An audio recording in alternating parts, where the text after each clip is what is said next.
Iba-iba ang paraan ng mga tao sa pagdiriwang ng Halloween. Isa ang nasubaybayan ni Rowano Ruiz ang tinaguriang outbreak. Narito ang kanyang report. Kamusta mga kaibigan? Para ngayon sa The In Crowd. Marami ang nagsusuot ng mga costume tuwing Halloween. May mga Spartans, ninjas at Jedis. Pero anong isusuot mo?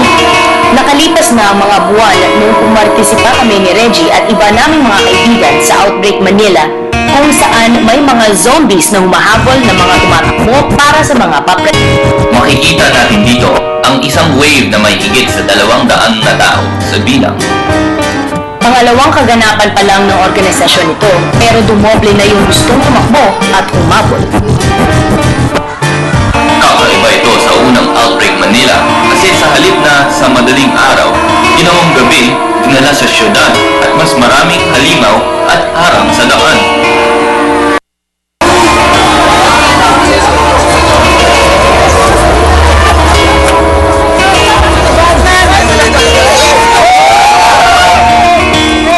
Iba't ibang uri ng halimaw ang makikita mula sa payasong halimaw, sa bakang halimaw, at mga manggagawa at profesional na halimaw.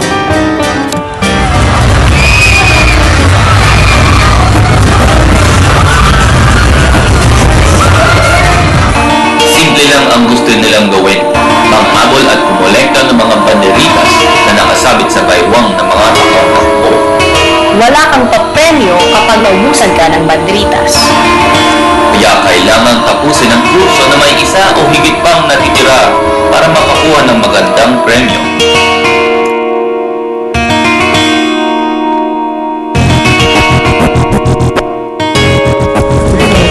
So while you're waiting, maybe you can look to your left or right.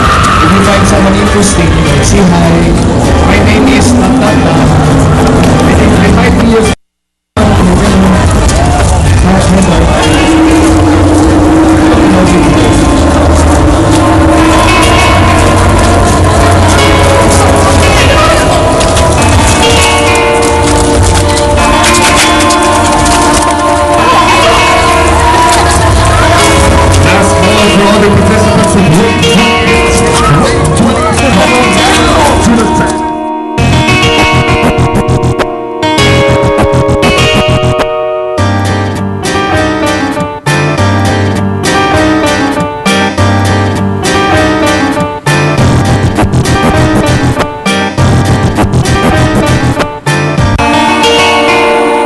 Mayroong ulit na Outbreak Manila na gaganapin sa Enchanted Kingdom sa ika-31 ng Oktubre.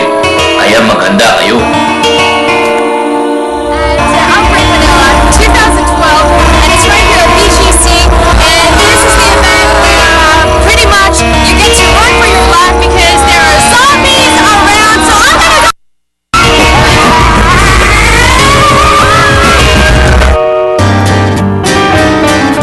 Para sa Telebisyon ng Bayan, Kami ang The In Crowd. ako si Reggie Amir. At ako naman po si Rowano Ruiz.